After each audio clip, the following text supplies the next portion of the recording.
What's up mga geng-geng? Ayan, at nandito na tayo sa shop. Meron tayong dinagdag na beta fish, sorority. No, maliliit pa itong mga to. Ayan, tsaka isang flower horn dahil nabili yung flower horn natin. Kahapon. So yan, ang gamit natin tubig. Ay, galing sa cycle tank, no? Tapos dinagdagan na konting stock water pa mga geng-geng. Hindi yan yun, no? Stock water yan. So, ito, dinagdag natin yung aquatic plants.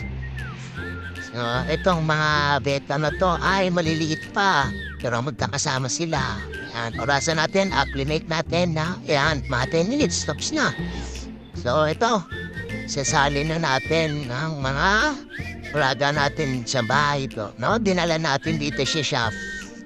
Maliliit pa yan. Pero dapat iwaiwalay. Pero ito ay magkakasama, no? Nung lumaki ay magkakasama na rin sila. So, hindi sila nga naglalaban-laban.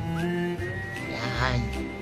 Ang gaganda, no? Mga beta fish, sorority. So, yan.